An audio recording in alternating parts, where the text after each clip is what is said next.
नमस्कार. मराठवाडा नेतामध्ये आपलं मनपूर्वक हार्दिक स्वागत है. आज हम मिलने जा रहे हैं एक भारत में एक अलग व्यक्तिमत्व जैसा हिंदू हृदय सम्राट बाला साहब जी ठाकरे जी की पहचान थी, उसी प्रकार आंध्रा में की अर्थात टाइगर राजकुमार जी जिन्होंने तीसरी बार यहाँ पर एमएलए के इलेक्शन चुन के आए हैं, जो अल्पसंख्यक मुस्लिम बहुल रहने पर भी हर टाइम चुनकर आना, गौ माता का रक्षण और एक बार काउंसिलर बोल के उन्होंने काम किया हुआ है. तो मैं मराठवाड़ा नेता की तरफ से उनका मनपूर्वक हार्दिक स्वागत करता हूं और ये पूछना चाहता हूं कि आप यानी ऐसा कौन सा इंसिडेंस हुआ कि जिसकी वजह से हिंदुत्व, गौ माता और पॉलिटिक्स के तरफ अट्रैक्ट हुए? देखिए, जब ये जो हैदराबाद जो क्षेत्र है, एक समय पहले यहाँ पर हिंदू तिलक लगाने के लिए भी डरते थे, क्योंकि तिलकधारियों पर हमले होते थे पुराने शहर में. तो वो सब चीजें हमने देखी है और पूरे भारत में कहीं पर भी अगर छोटा भी गड़बड़ होता था तो तुरंत ओल्ड सिटी जैसे क्षेत्र में हिंदुओं के शॉपों को जलाना, तोड़ना, फोड़ना, ये कार्य चलता था. 2010 में मिलादुन नबी बोलकर एक कार्यक्रम इन्होंने किया. मिलादुन नबी उनका कोई ईद है, लेकिन पाकिस्तान के झंडे पूरे ओल्ड सिटी में लगाए. उसके काउंटर में हमने 2010 में श्री राम नामी शोभा यात्रा निकाली थी. हमने सोचा एक 5 से 10 हजार लोग आएंगे, लेकिन पहली बार श्री राम नामी शोभा यात्रा में लगभग 50,000 लोग आए. इतनी बड़ी संख्या में आने का रीजन था कि ये लोग जब मिलादुन नबी में पाकिस्तान के झंडे लगा सकते हैं और हजारों की संख्या में मुसलमान आ सकते, तो हम क्यों नहीं. ये भावना रखकर पूरे राम भक्त रोड पर आए और रामनवमी शोभा यात्रा को सक्सेस किया. तो 2010 में हिंदुओं का संगठन, राम भक्तों का संगठन देखकर मजलिस और सभी लोग डर गए कि इतने भी हिंदू रोड पे आ सकते क्या. तब से लेकर आज तक श्री रामनवमी शोभा यात्रा कंटिन्यूएशन चल रही है. श्री रामनवमी के अवसर पर लाखों की संख्या हर वर्ष आती है और ये शोभा यात्रा सफल होती है. और 2009 में पहली बार नगर निगम चुनाव आए थे, तो वो समय पर टीडीपी पार्टी से मैं कॉर्पोरेटर के लिए फाइट करा था और जीता था. फिर 2014 में भारतीय जनता पार्टी ज्वाइन करा, पहली बार विधायक बना 2014 में. फिर 2018 में दूसरी बार विधायक बना और 2023 में तीसरी बार विधायक बना जनता के आशीर्वाद से. एक तरफ आप हिंदुत्व और गौ माता के बारे में बात करते हो, लेकिन दूसरे तरफ ये जो अपना जो व्यवस्था है कि मुस्लिम का पॉपुलेशन आपके इलेक्शन में गए बार 40,000 था, इस बार 70,000 है. तो आगे एक समय ऐसा आएगा कि हिंदू अल्पसंख्यक बन जाएंगे, इसके बारे में आपका क्या कहना है? यहाँ पर बीआरएस सरकार ने एक बहुत बड़ी गलती की, डुप्लीकेट वोटर आईडी कार्ड बनाने का काम किया. जहां जहां पर बीआरएस के कैंडिडेट है, बीजेपी एमएलए है बीआरएस के, वहां पर एक विधानसभा के माइनॉरिटी वोट को दूसरे विधानसभा में बनाना, वहां के माइनॉरिटी वोट को तीसरी विधानसभा में बनाना, ऐसा करके हर विधानसभा में 20-20 हजार बोकसिंग वोट के लोगों ने बनवाए हैं. मेरी विधानसभा में भी वही किया. Karwan constituency, Nampally constituency, Malakpet constituency से बोकसिंग वोट ये लोग बनवाए थे. लेकिन हिंदुओं को पता चला कि ये लोग बोकसिंग वोट बनवा रहे हैं हमारी गोशामेल विधानसभा को हराने के लिए. तो हिंदुओं में एक बहुत अच्छा संगठन देखने को मिला और भारी मेजोरिटी से किसी भी हाल में राजा सिंह को जिताना है, ये विचारधारा रखकर तीसरी बार भी उन्होंने जिताया. आप इतना प्रक्षोभक भाषण स्पीच करते हो, आपको ये रिस्क नहीं लगती क्या? देखिए, हम छत्रपति शिवाजी महाराज के मावले समझते थे. जिस प्रकार से उन्होंने धर्म के लिए अपने परिवार को निछावर किया, अपने बेटे को निछावर किया, और हम धर्म के लिए काम करना अपने आप को सौभाग्यशाली समझते हैं. और रही डर की बात, जब शिवाजी महाराज नहीं डरे, संभाजी महाराज नहीं डरे, बाला साहब ठाकरे जी नहीं डरे, तो हम क्यों डरे? करनी सेना के अध्यक्ष का का मर्डर हुआ, उसके बारे में आपका क्या कहना है? सुखदेव सिंह मेवाड़ी का घर में घुसकर मर्डर किया गया, ये बहुत ही दुखद बात है। और जैसे हमने सुना तो हमने तुरंत हमारी प्रतिक्रिया भी हमने जाहिर की थी कि यह बहुत ही गलत हुआ। और ये लॉरेंस बिश्नोई नाम का कोई है, उसने मर्डर करवाया बोलकर उसने एक्सेप्ट भी किया है। और अभी रियल में क्यों हुआ मर्डर उसके तो अभी जांच चल रही है, लेकिन करनी सेना के राष्ट्रीय अध्यक्ष थे वो, और राजपूत समाज को मजबूत करने का वो कार्य करते थे।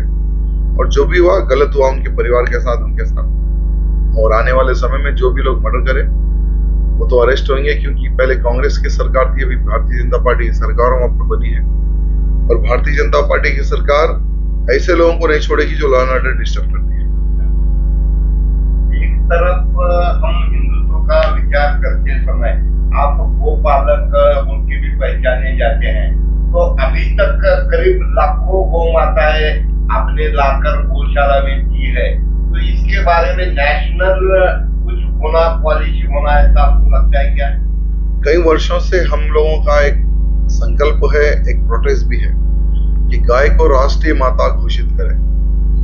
जब पूरे भारत में हर वो हिंदू गाय को लेकर बहुत ही प्रेम रखता है, गाय को माता मानता है, 33 करोड़ देवी देवताओं का वास समझता है गौ माता के अंदर।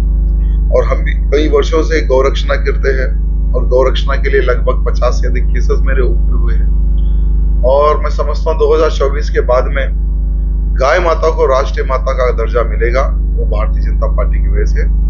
और अभी तो कांग्रेस सरकार आज से बनी है, और हमारा 10 दिन के बाद में तेलंगाना में भी युद्ध छिड़ेगा कि गाय को राष्ट्रीय माता घोषित करें। तो आज ऐसा मैं सुना कि आप कल शपथ विधि नहीं लेने वाले, तो आपका एजेंडा क्या है इसके बारे में? देखिए, हम किसी मुसलमान के सामने नहीं झुकते हैं, और खास करके ऐसे मुसलमान जो कि एमआईएम का अकबरुद्दीन ओवैसी जो एमएलए है, जो कहता है कि हम 15 मिनट में 100 करोड़ हिंदुओं को खत्म कर देंगे। मैं गौ मांस खाता हूं, तुम लोग भी खा कर देखो।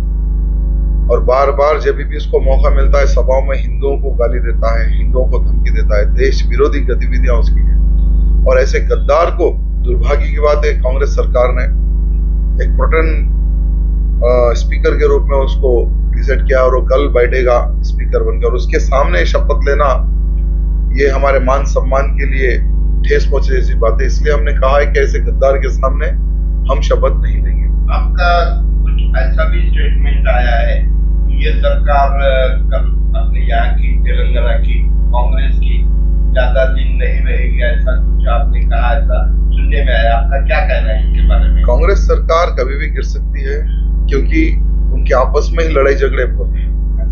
मैं समझता हूँ 1 साल 6 महीने के अंदर ही इनके लड़ाई झगड़ों के कारण कांग्रेस पूरी टूट जाएगी, और जिसका फायदा केसीआर उठा सकता है। अच्छा। दूसरी बात, केसीआर जाते जाते इतना तेलंगाना को कर्जे में डाल दिया है, बैंक को जो कर्जा लिया उसका बैच भी वो नहीं बन सकता। तो इसलिए कांग्रेस सरकार ज्यादा दिन नहीं चलेगी।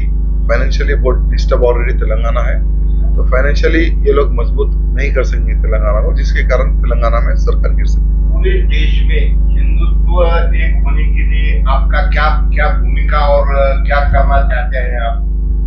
देखिए, भारत के हर हिंदू को ये सोचने की आवश्यकता है कि मैं एक हिंदू हूँ, और हिंदू होने के नाते परम मेरा कर्तव्य बनता है देश, धर्म, समाज की रक्षा के लिए मैं इकट्ठा हो जाऊं और अपने आप को तैयार करूं। आने वाला समय केवल युद्ध का समय होगा, क्योंकि भारत देश हिंदू राष्ट्र की ओर बढ़ेगा। और जब भारत देश हिंदू राष्ट्र की ओर बढ़ेगा तो देश में जितने भी जो विरोधी है, हिंदू विरोधी, जिहादी, ये लोग हिंदुओं पर हमला करने का प्रयत्न करेंगे। तो उस हमले से बचने के लिए हर हिंदू को शस्त्र विद्या सीखने की आवश्यकता है, और हिंदू राष्ट्र का जो हमारा संकल्प है वो हर नौजवान का संकल्प होना चाहिए। अच्छा, आप एक तरफ ये सब करते समय आने वाले पीरियड में भारत देश का हिंदू राष्ट्र बन सकता है क्या? आपका क्या कहना है? 200% बनेगा, क्योंकि धारा 370 नहीं हटेगा। सोचने वाले आज परेशान हैं, धारा 370 हट गया।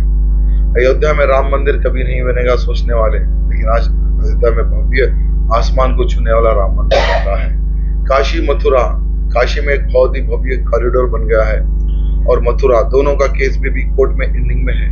वहां पर भी भव्य रूप से मंदिर बनेंगे। तो जो लोग सोचते हैं कि भारत हिंदू राष्ट्र नहीं बनेगा, कुछ साल वो लोग वेट करने की आवश्यकता है। जब उनको पता चलेगा कि भारत देश हिंदू राष्ट्र बनेगा, तो वो लोग कहाँ जाना है वो लोग विचार अभी से कर लेना। एक तरफ हम भारत महासत्ता बनाने का सोच रहे हैं और दूसरी तरफ 80 करोड़ लोगों को 5 साल मुफ्त अनाज दे रहे हैं, तो ये वोट के लिए लालच नहीं लगता क्या? बिल्कुल नहीं लगता। ये गरीब लोगों के लिए है। जब कोरोना समय पर अनाज फ्री में देने का कार्य प्रारंभ हुआ था, और वो निरंतर चल रहा है, क्योंकि आज भी बहुत सारी गरीबी हमारे भारत देश में है। और जो गरीब वर्ग का जो लोग है, उन्हीं को ये चावल दिया जा रहा है। अमीर तो चावल लेगा नहीं, अमीर तो राशन की दुकान पे खड़े होगा नहीं। तो ये जो प्रक्रिया है वो निरंतर चलाने का केंद्र ने बहुत अच्छा निर्णय लिया है। तो अब आप 1 से 8 तक आ गए, तो आगे आपका तेलंगाना में क्या लक्ष्य है?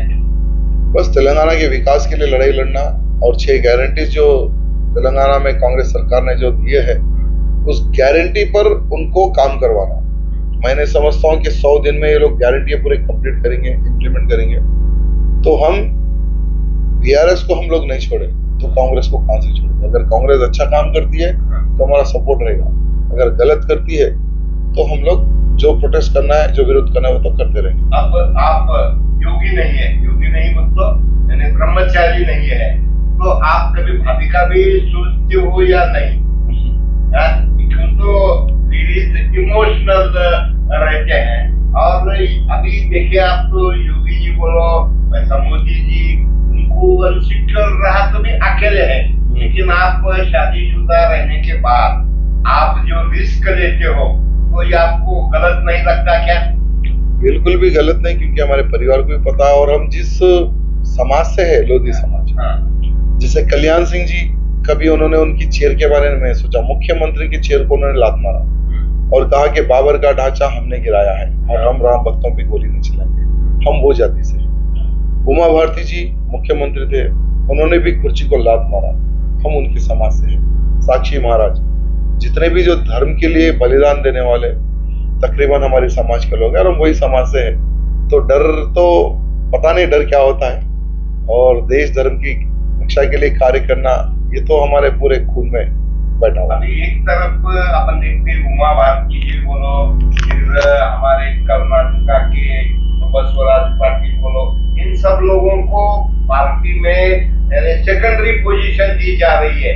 तो आपको क्या लगता है, इससे पार्टी में, बीजेपी में यानी फूट नहीं पड़ेगा, ऐसा लगता है आपको? बीजेपी में कभी फूट नहीं गिरती है। जो भी पार्टी करती है वो सोच समझ के करती है, और पार्टी का जो निर्णय होता है सभी लोग वो चीज को फॉलो भी करते हैं। मैं समझता हूँ कि पार्टी में फूट नहीं गिरेगी। जो भी निर्णय पार्टी लेगी उसको सभी लोग एक्सेप्ट करते हैं।